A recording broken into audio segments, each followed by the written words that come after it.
Rebellious Studio presents the Mind Body Podcast with your host, Maria Angelova. Hi, Rebels. Welcome to the Mind Body Podcast, your rebellious podcast with me, your host, Maria, where it is all about the strong body, calm mind, healing, and fully living.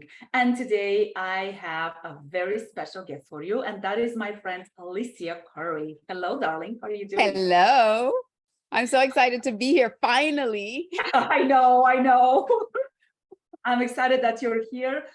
We connected through actually mindset coaching, and it's, as I always say, it's amazing how rebellious spirits attract, and we have stayed connected ever since.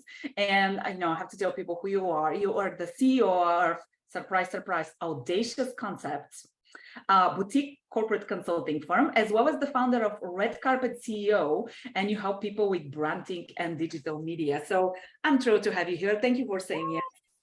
Absolutely. And you were on my show not too long ago. Love My Body, Love Myself. And so now I get to be on yours. Yes, you do. And let's dive in. I think people probably by the red lips and the red outfit and your high energy can probably tell why I like you, but let's just another opportunity to get to know you by giving us 3 words that describe who Alysia is. Give us a little bit of backstory behind each word. Audacious, confident, loving. And so audacious because I was born bold, but then somewhere along my life, I lost it. And I've been on a journey reclaiming it once I recognized that I lost it. Once I became aware that, wait a second, I used to be somewhat rebellious. I was somewhat bold and audacious when I was a kid, and what happened. So audacious for sure, because it's all about being bold and taking bold moves. And then confident, because again, it was something that I struggled with for so many years. And people who look at me now, they can't imagine that I ever had challenges with my confidence. And I'm telling you, I had a lot of challenges with my confidence. And then loving, because everything, I mean, God is love, so I am too. I guess that's how I can describe that. What a beautiful combination of confidence. What is the word? Audacity? Is that the Yes. word? That's the Audacious right? confidence. And love. I mean, it doesn't get any better than that. And you know what? Let's dive in with the first thing you said. You said you lost yourself, and you were for a while not even aware that you had lost yourself. And you know, that's what I work with. I get people to connect to themselves through movement and to becoming aware to their body and then to their mind. And I always tell people to returning to who they really are. You know, my story and how I kind of discovered myself through following my intuition. I had that hinge of like, let's go after this crazy idea of teaching Pilates, you know, going from finance to Pilates. And my gosh, and I know you're one of those people who can understand what I'm talking about when I say about the change that happens in your life when you unleash the rebel, the authentic you, and what happens to you. And yeah, I don't even know how to describe life to people who have not experienced that. So let's talk about, I know that was like 500 questions into one, but anywhere that you want, with what created that awareness of like something is missing? Was it emptiness? Was it, you know, sometimes it's an event that creates urgency that pushes us towards rediscovering who we are. What all great questions. All great questions. And you know, our mentor says that when you're that person who's searching, like that's how we attract each other, how you and I attract, because we have that searching spirit that there's always more, because we're all made for more life. And so I found in my early, like in my teens, early 20s, I had all these big dreams and big visions and big ideas of what I wanted to do, where I wanted to go, and how I wanted to get there. But I didn't realize that the programming from my childhood was actually holding me back, restraining those dreams. So I had all these big dreams and I wasn't accomplishing many of them. Like some every now and then I would take these huge risks and people would look at me like, what is wrong with you? But I'm just a risk taker. Like, I will do that. But then the noise and the chatter of everyone else saying, no, you shouldn't do that. You can't do that. Blah, blah, blah, blah, blah, overtook me. And I started holding myself back. So I had all the dreams, but I kept holding myself back. And one day, decades later, I know I don't look it because, people tell me that I don't look it, but I'm in my 50s. And when after my son was born, I was 38 when my last child was born. I have 3. And after he was born and I entered into my 40s, I was like, all these dreams you had in your 20s, what happened to them? Like, where are you? What are you doing? And I just started thinking about all the plans that I had and all the big dreams. And I'm like, I felt really uncomfortable with myself. And I felt really disappointed that I didn't go after it more.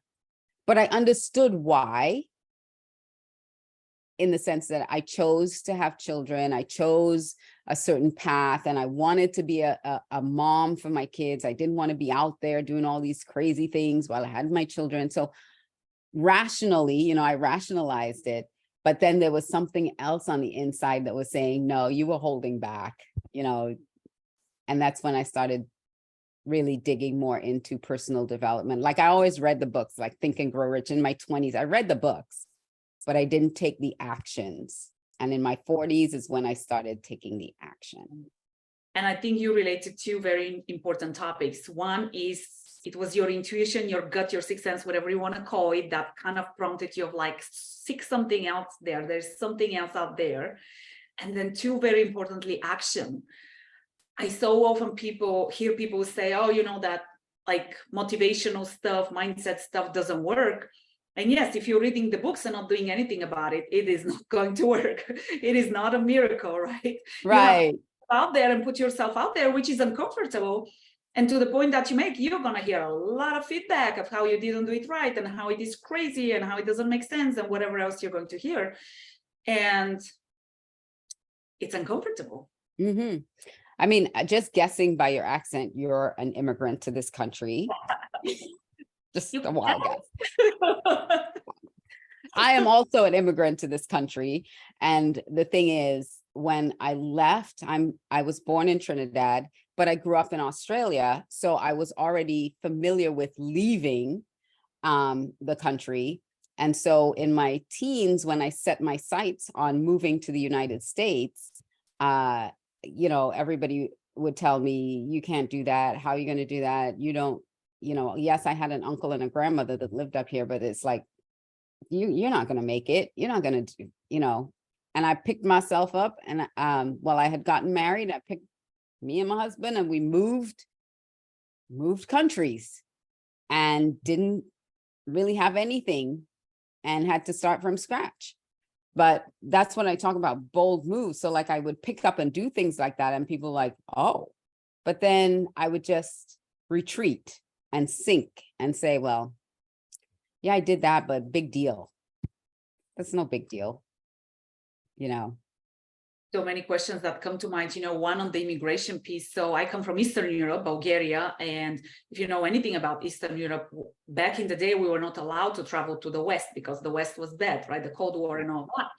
And my dad was a dreamer. My dad was like, one day I'll take my family to the United States. Unheard of. Nobody from Eastern Europe went to the United States unless you had connections or you were a refugee and you went and you could never come back in those days. And he did do it. I mean, he pursued it consistently and seeked connections. And, after the Berlin Wall fell and communism fell, we moved to the United States in 92. But my dad was mocked. People would make fun of him that he was crazy and unrealistic and a dreamer and all of that. And, and I think I've got it after him. Like, yeah, he was a dreamer and he made his dream come true because he took action. He didn't just sit like dreaming about it. Exactly. Mm-hmm. I can't believe you moved here in 1992. So did I. Oh, yeah. We both moved in 1992. Yep. I came here in 1992 and I started college. in Mhm. 1990. I did high school, if you can believe that. So I Yeah. did high school here in the US and then college. And then the moving itself, you're in a different culture, different expectations, different dynamics, different friends. For me, I was a teenager. So speaking of an awkward age to change countries, Yeah. I definitely had that. But the other thing that you talked about is you'll make a step forward and retreat. Mm-hmm. I don't think you were at the first workshop that I took with our mentor, but I remember I was so lost. And I just knew I was out there to follow my dream, but I had no idea what I was doing. I basically didn't have a business, and financially things were not good. I was fighting with my husband because he was like, "You're crazy to make a move like that." Mm-hmm. And I remember staying on the mic and saying, "Well, I quit my job. Like, why are things not happening?" And he was like, "Because you have to keep stepping outside of your comfort zone." And I Exactly. kid you not, in my head, I was like, I make this one step and like, I am set. Yes. like you get the ball rolling and it's just going to keep Yes, rolling. it's just gonna Like, keep rolling. no, you And push he it and then it rolls back on top of you. yes, on top of you. That's exactly what it felt.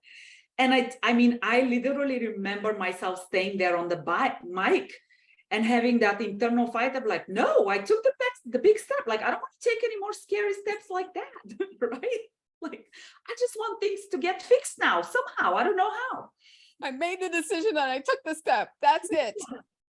And now it is so interesting to see how I'm constantly seeking the next, like, out. The next big thing I'm going to do. Yeah, What's that's the next adrenaline step? rush of like, oh, this is too comfortable. What crazy SHIT am I going to do now? And, sometimes even my husband is like, why are you doing this to yourself? And I'm like, Yeah.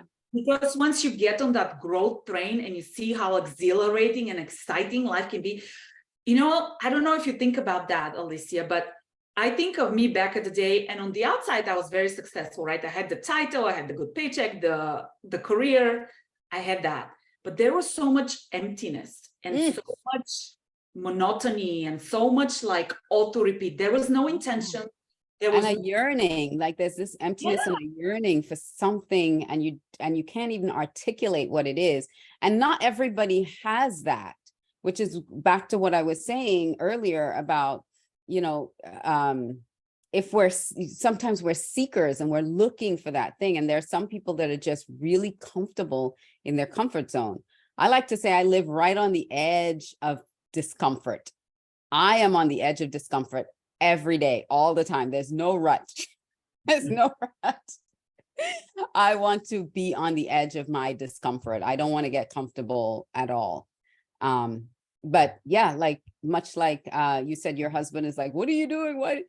There are just some people that just don't understand it. And they think that why can't you just stay with one thing and be happy with that and be satisfied? I've heard that a lot. Why can't you just be satisfied with that? It's like, because God put inside of me something different. Put something inside of me, and I can't rest unless I keep answering that call. So, and I call that passion.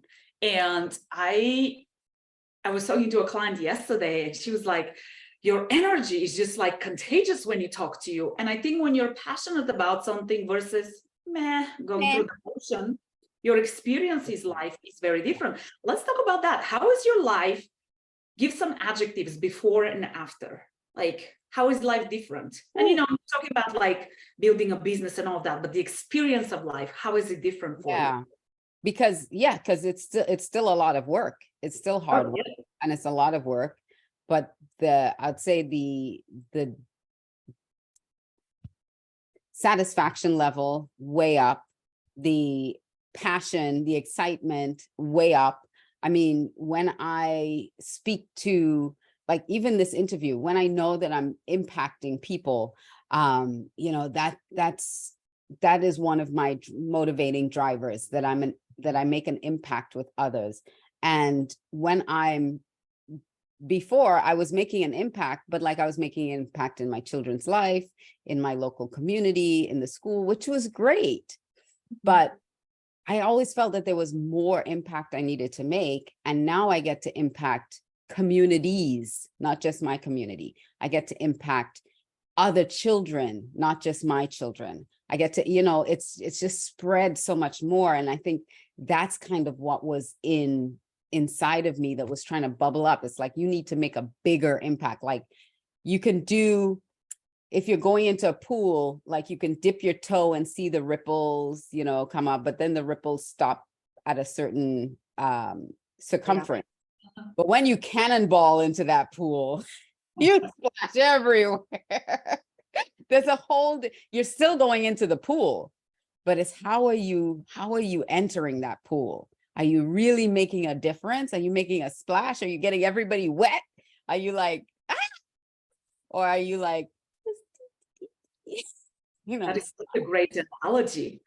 And, the one thing that comes to my mind is when I talk about impacting change and big time change, right? Not just like your family or even though that's huge change. That's important. It's very important. And if you're called just to do that, because that was the thing. There's nothing wrong with that. I kept asking God, am I called just for this? Because if I'll do the best I can with these kids, and if that's one of my if that is what I'm here on earth to do, then great. But I kept feeling a bigger yearning. I kept feeling a bigger stirring. It's like, no, it's not to pour everything into these children. There's more for me than just that. So, yeah. But the thing is, when you're your authentic self, the impact, like you said, is so much widespread than just here.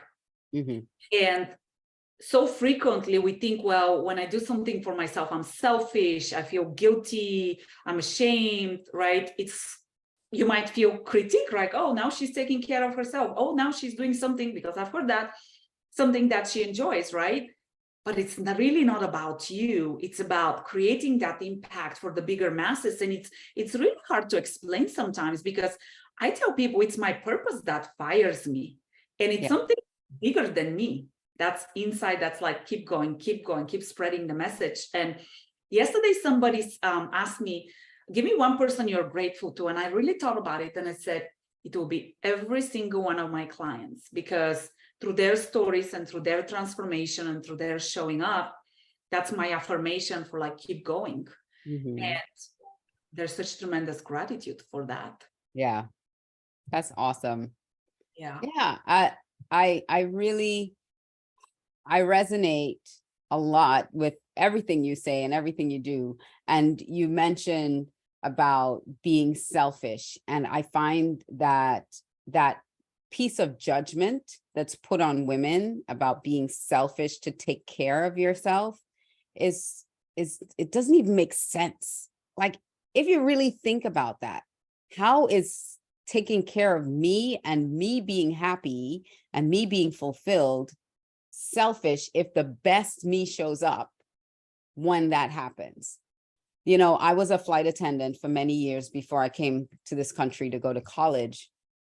And what is it they tell you? If you've ever flown on a plane and they tell you about the oxygen mask, they say, put yours on first. Now, is that selfish? If you put your oxygen mask on first before you help anybody else, how is that selfish? Because it's the same thing. It's the same thing. And the purpose for putting your oxygen mask on first is because you will die and not be able to help anybody else. So if I don't take care of myself, and I've been in places in my life where I felt like dry, like crumbling, because I was taking care of everybody else. Everybody else's needs were being met. I was, sister reliable. Like, I was here, there, and everywhere for everybody. And I was not taking care of me. I did not suffer in my health, but my spirit suffered. And eventually that will impact. And it will, right, exactly. My spirit suffered, where you start getting short, and you start getting, well, let me not say short, because I am already short. Yeah. You've met me in person. People say I look so big on camera. It's because you're only seeing me from here up. I'm all of 5 feet, half an inch. But I get testy, and I get, short tempered, and And I'm not enjoying, I'm doing, but I'm not enjoying the doing. Like I'm volunteering, but I'm not enjoying the volunteering. And so when you don't take care of yourself, your attitude suffers, your spirit suffers, your mental health suffers, and then your physical body suffers. And so all of those things will have an impact in how you now serve. And you can't give your best, and you can't be your best self when you're not taking care of yourself. Well, I think what you're talking about, Alicia, is very important, the expectations that are set up on us by society, and we tend to not question them, right? And you will be like, I take care of this and this and this, and I haven't eaten, I haven't slept, and what do you get? Oh my gosh, that is amazing, keep going, right? Keep beating yourself. I wake up at 4 in the morning and I go until 11 and I'm doing this and I'm doing all of this and that. No, I need my sleep. My children know mama needs sleep. Do not wake me up. Do not harass me after 11. I am in bed. Do not come in my room in the morning. It's like, don't wake me up. They know mama needs sleep. I used to be that night owl that goes to bed like 1 a.m., 2 a.m., 3 a.m. And now I'm in bed probably the earliest in my family for the same reason, because I am aware of the impacts of lack of sleep has on me and my performance and how I show up.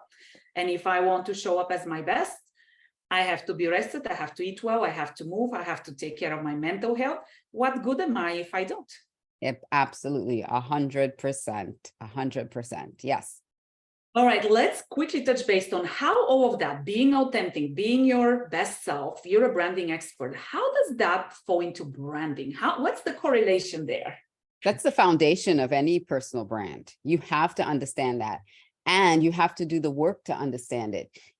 80%, actually, no, sorry, 95% of people think that they're self-aware. They believe they're self-aware, when the real number is actually about 10 to 15% are actually self-aware. So a lot of people have this perception that I know me. Oh yeah, I know me. But surface you, the surface you that most everybody sees. And there's this thing called the Johari window. And not to get too complicated, but there are 4 panes. And one is what you know about you and what everybody else knows about you. And that's where most people think that they're self-aware. And then there's another pane that is what you know about you that nobody else knows about you. Those are all your little secrets that you keep. And then there's one that people know about you that you don't know about you. And those are your blind spots. And then the 4th window is things that you don't know about you and nobody else knows about you. And those are things yet to be discovered. And so you cannot be fully self-aware if you still have that window pane yet to be discovered. So most of us have a higher level of self-awareness because we've done the work. And when it comes to branding, you have to do that work. You have to look at your blind spots. You have to find out what those are. You have to ask people. You have to do assessments. You have to figure those things out. You have to know, yes, the person that everybody else knows, but you have to keep digging, because our subconscious mind tricks us into thinking we know stuff about us. But when I was holding myself back, I didn't know why. I didn't know what was going on. I had to dig that up. And it's painful to dig that up sometimes. It's traumatic to dig it up sometimes. I mean, I didn't go through a lot of heavy trauma, but some people, it's really traumatic to have to dig those beliefs up and stuff. And so building your brand, your personal brand, is about taking even those things that hurt you in the past and finding ways to use them as powerful tools for your future. So self-awareness is like foundational of any personal brand, and that authenticity. Because for so long, I tried to be other people. It didn't work. I tried to make myself into someone else would love, or someone else would appreciate, or what they needed me to be. That didn't work. I mean, it worked out well for them. It didn't work out so well for me, So it's really finding your authentic self. And that's a lifelong journey. I don't know if I made any sense. I mean, I see you nodding, but I don't. 100%, because I will tell you, well, 2 points that come to mind is one, I work with people on self-awareness, and it starts with the physical awareness. And people, I'll tell you, I ask them to do the easiest move. And I can tell you how many times I just get that blanking of like, I don't know how to do that, My because body can't do that. we're so disconnected from our bodies. And you can't even explain it until you experience it, right? That's one. And then two, and you probably can relate to that, is when I started my journey and my self-discovery, I was shocked of how much I did not know myself. I was like, I had the degrees, I had the honors, I had the corporate experience. Like, I thought I had it all. I was like one of those 95% that thought was very self-aware. Oh yeah, I'm self-aware. I know me. I was shocked, and I was very surprised. Like, how come nobody teaches us this? Because these are fundamental skills to creating life versus existing in life.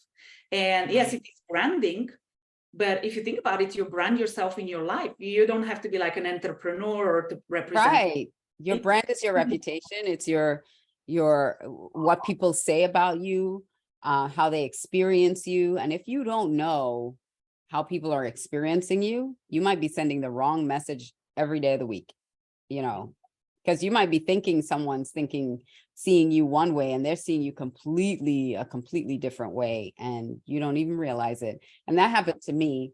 I'll give you this quick funny story.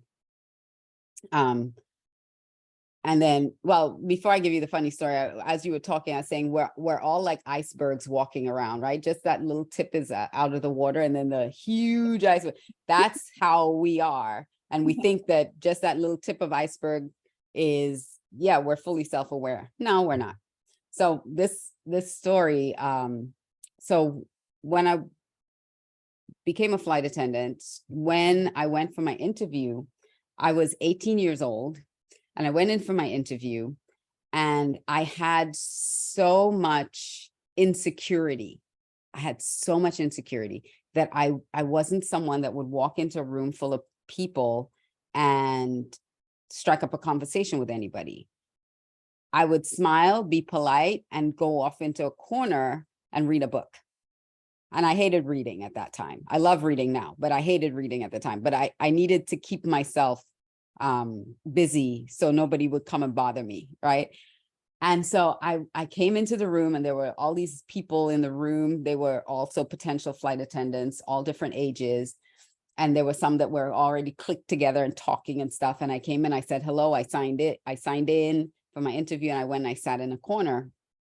So a couple of years later now, we're hanging out. A bunch of us are hanging out in a hotel room somewhere like in Stockholm or somewhere, and having fun and stuff. And one of the guys there, he said, the first time I saw you when you came in for your interview. And I was like, oh, really?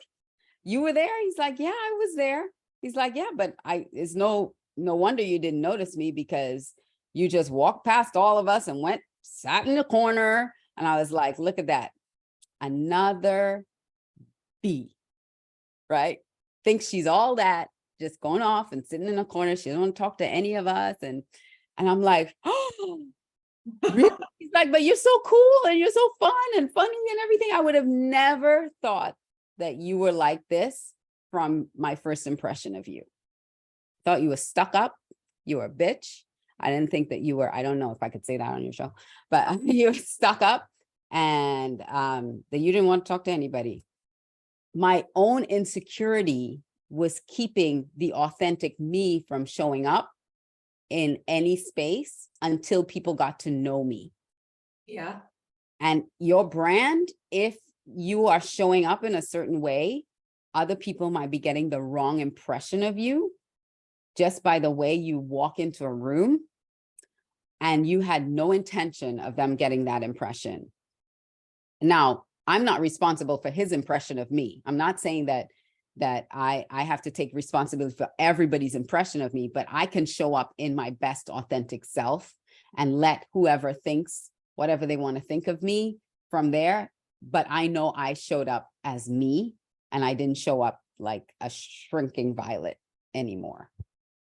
Yeah.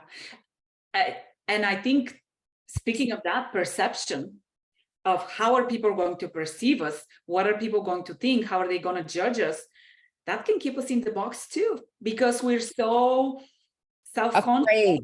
Call it Afraid. what it is, fear. We're so afraid of judgment, of people judging. Yeah. And it keeps us trapped. And until we realize that and get on board with, you know what, some people will love me, some people won't. And that is totally okay. I'm still going to be me. I'm going to show up the best that I can be. I can serve people the best that I can be when I am myself.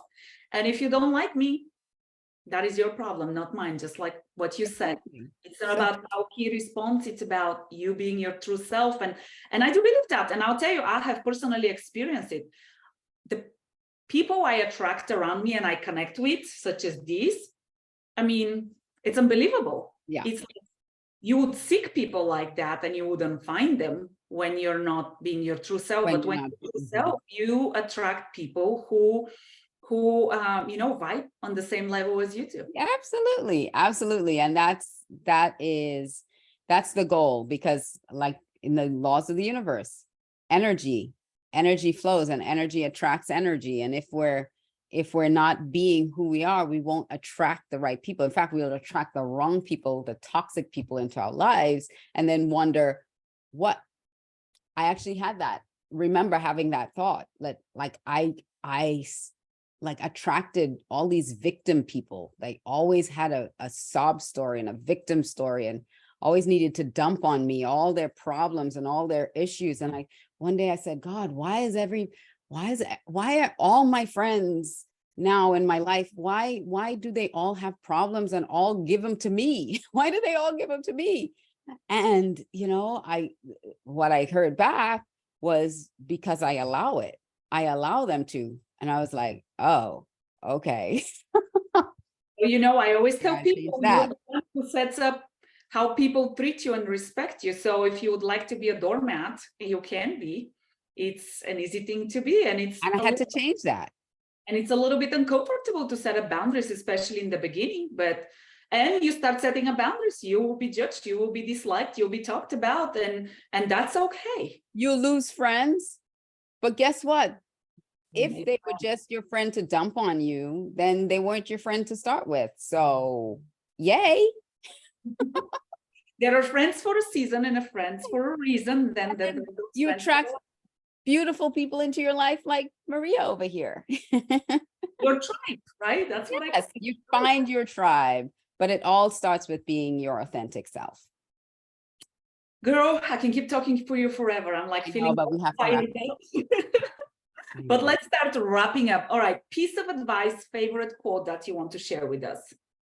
My favorite quote by Albert Einstein, he says, everyone's a genius, but if you judge a fish by its ability to climb a tree, you will live your entire life believing you're stupid. I love that. I've never heard that before. Yes. Good for so my job, what I do is free fish from trees. And you know what? When you give people an opportunity to be who they are and you don't judge them and you keep that safe space, I always tell people, I want to get to know your darkest secrets. I want to know the real you. I don't care about the superficial you. I don't care about your title. I want to know the real you. When you create that space for people, the quality of your relationships, the quality of what these people bring into your life is so much different than if you judge them. Because you know what? Our dark sides, the stuff that, remember I said earlier in the Johari window, things that we know that we don't want anybody else to know. There's a lot of power in that dark side. There's a lot of power that you hold, that you're holding back because you're afraid that it's going to be judged in a certain way, or it's wrong, or you've put judgment on it. But inside of there is some of your greatest assets. Your story is your power. Yep. Yeah. All right. What's your definition of rebellious? What is rebellious for you? Well, being yourself. Being yourself is rebellious because it actually allows you to separate yourself from the masses, from this universal idea of what you should be or how you should be. And you get to stand outside of that. And that's being rebellious, I believe. Being Ooh, audacious. audaciously rebellious. Look at that combination there. All right. Where can people find you? Where can people follow us? Give us some social media, websites. I make things easy for people. Alysia360.com, ALICIA 360.com. You'll see all my social media. You can connect, just push a button and it will connect you to each one of my social media. You can look at websites. You can check all my websites of all the stuff that I do and all the stuff that I have there. And yeah, you can WhatsApp me if you want to get in touch with me right there too. There's a WhatsApp button and you can WhatsApp me. So Alysia360.com. Awesome. I thank you so much for being here. Thank you for bringing fantastic, rebellious, audacious energy here to Welcome. Keep rocking. You know, you are an inspiration. I love following you, and we can do I love following you too, my dear. I love following you and your dancing. I'm going to start ballroom dancing one of these days. You know, I had to get through my whole health journey thing, but I'm going to start ballroom dancing too. Love it. Latin dancing. Yeah. Your videos. Yes. Deal. And you rebels, if you have any questions, you know where to ask them. Certainly follow Alysia, connect with her. Make sure you stay in touch. As always, thanks for tuning in and listening. And don't forget to stay rebellious. See you next time. Thanks, darling. Can't get enough of those rebellious conversations? Do make sure you subscribe, like, and share.